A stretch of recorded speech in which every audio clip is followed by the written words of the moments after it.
Halo,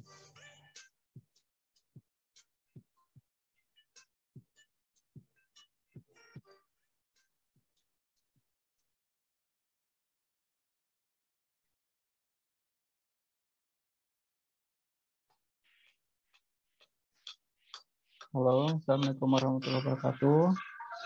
Perkenalkan, nama saya Ahmad Kusari. Di sini saya akan menerangkan sedikit tentang dasar-dasar menggambar teknik ya. Jadi kita mulai aja untuk videonya. Jadi menggambar teknik adalah susunan visual terperinci tentang suatu desain atau produk yang dijadikan sarana komunikasi antara teknik, arsitek, dan sebagainya. Selain digunakan untuk menyampaikan informasi, gambar teknik juga dapat digunakan sebagai penelitian konsep, perencanaan, dan dokumentasi desain suatu bangunan, mesin, dan sebagainya. Kemudian teknik menggambar dibagi dua item. Yang pertama adalah manual, yang kedua adalah digital atau komputerisasi. Di sini saya akan menjelaskan poin yang kedua, karena poin yang pertama mungkin teman-teman sudah paham, sudah lumrah ya dengan cara menggambar dengan menggunakan manual. Tentu saja tidak jauh dari penggaris, pensil, penghapus, dan alat ukur lainnya. Jadi yang poin 2 saya akan menjelaskan tentang digital atau komputerisasi metode menggambarnya. Tujuannya apa? Nah, mahasiswa mampu membaca gambar dan membuat gambar secara manual, serta menguasai teknik menggambar dengan program aplikasi penggambaran, yaitu softwarenya adalah AutoCAD.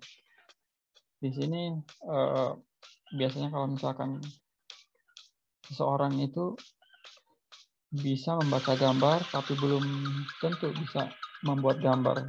Akan tetapi kalau orang bisa menggambar, otomatis dia bisa membaca gambar. Itu poin dan tujuannya. Capaian pembelajarannya apa? Satu, memiliki kemampuan untuk mengaplikasikan matematika, sains, teknologi dalam bidang teknik sipil tentunya. Poin yang kedua adalah memiliki kemampuan dan keterampilan dalam mengaplikasikan teknologi dan piranti lunak terkini dalam bidang teknik sipil. Di sini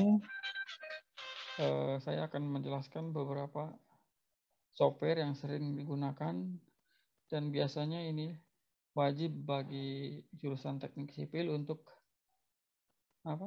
mengerti dan bisa kemudian memahami dan bisa membaca gambar dari software-software ini.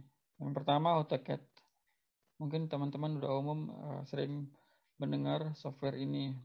Jadi sedikit saya akan menjelaskan software AutoCAD itu. Jadi AutoCAD adalah software utama yang harus dikuasai bagi kamu para mahasiswa teknik termasuk teknik sipil. Software ini akan membantumu menggambar 2 dimensi atau bahkan 3 dimensi. Hampir seluruh pekerjaan di bidang konstruksi mengisyaratkan menguasai CAD ini loh. Kemudian yang kedua, SAP 2000. Jadi maaf di sini saya salah penulisan, jadi sebetulnya SAP 2000. Biasanya umumnya SAP 2000. Nah, kamu yang senang bangunan gedung, wajib hukumnya menguasai SAP 2000. Tentu saja akan membantu menganalisa kelayakan hasil desainmu. Jadi SAP 2000 ini fungsinya menganalisa struktur biasanya untuk menganalisa beban segala macamnya. Ini bisa diaplikasikan atau bisa di aplikasi software SAP 2000 ini. Kemudian nomor 3, SketchUp. Mungkin tidak umum di teknik sipil mendengar software SketchUp. Tapi bagi arsitek, SketchUp ini banyak manfaatnya. Jadi sebetulnya software ini mudah diakses dan digunakan adalah keunggulan untuk ditawarkan oleh SketchUp. Sebab tidak hanya lulusan teknik sipil, tapi mahasiswa arsitek tadi yang saya sampaikan biasanya mahir dalam software SketchUp ini. Yang keempat adalah line desktop. Line desktop biasanya digunakan oleh para surveyor, biasanya untuk menggambar kontur suatu tanah gitu. Elevasi tanah, itu bisa digambarkan. Dia tidak akan bisa bekerja sendiri tanpa dukungan dari alat. Biasanya menggunakan alat total station. Kemudian yang kelima, HighRes. HighRes adalah software yang paling bisa diandalkan untuk analisa bangunan air. Biasanya untuk bendungan dan waduk. Kemudian nomor 6, ETAP. Nah, selain menguasai SAP 2000 yang kedua tadi, ada baiknya kamu juga belajar menggunakan software ETAP. ETAP mampu menghadirkan analisis untuk setiap keperluan desainmu. Misalnya saja, ketahanan bangunan terhadap gempa, terhadap misalkan tovan dan lain-lain. Yang ketujuh, Civil 3D. Aplikasi ini sebetulnya tidak jauh dari AutoCAD ya, cuma pengembangannya dia lebih detail dan lebih mumpuni dibanding AutoCAD.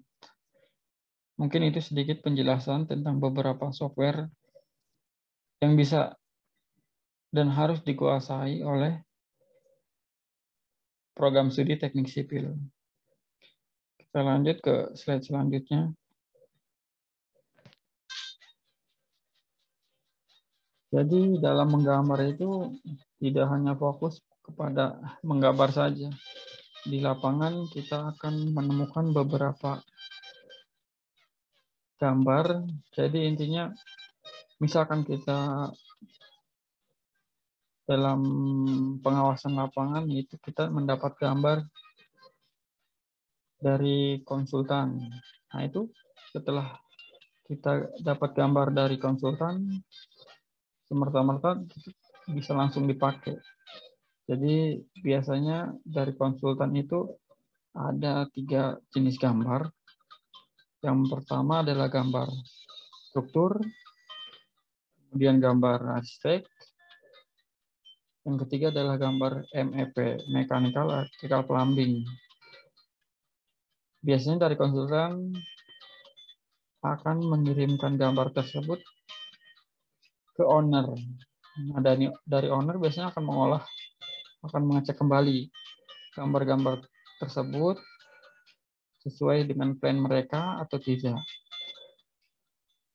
Ya, misalkan setelah dicek oleh arsitek dari owner tersebut, gambar yang dari konsultan biasanya akan dijadikan bahan referensi untuk tender, jadi istilahnya lelang proyek.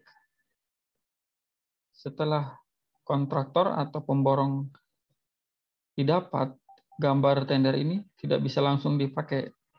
Jadi dari tim arsitek atau planning biasanya akan menstempel gambar tersebut dengan tulisan stempel Forcon atau for construction dan diparaf oleh bagian desain, bagian arsitek. Kemudian dari gambar Forcon tadi yang distempel itu akan diserahkan ke kontraktor atau pemborong. Bila terjadi sesuatu, misalkan gambar yang tidak sesuai dengan gambar di lapangan sama dengan di aktual,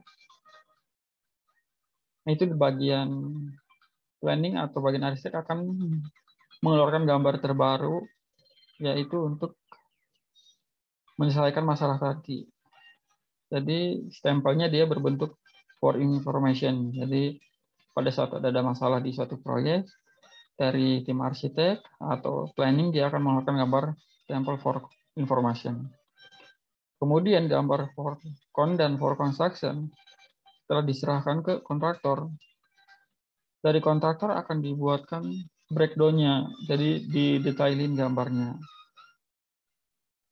Setelah didetailin, dari kontraktor akan mengajukan ke bagian arsitek atau planning untuk di stempel shop drawing.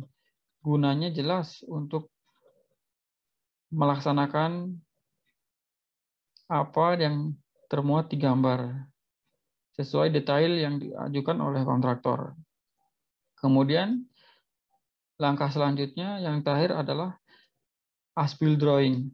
As-built drawing adalah drawing yang dibuat oleh kontraktor yang diajukan kepada owner, arsitek, itu adalah as-built drawing yang sesuai di lapangan. Jadi perubahan segala macam yang terjadi akan dituangkan di as-built drawing. Jadi sebetulnya as-built drawing ini adalah hasil dari pekerjaan konstruksi atau hasil pekerjaan dari kontraktor dituangin pada gambar. Inilah yang disebut dengan as-built drawing.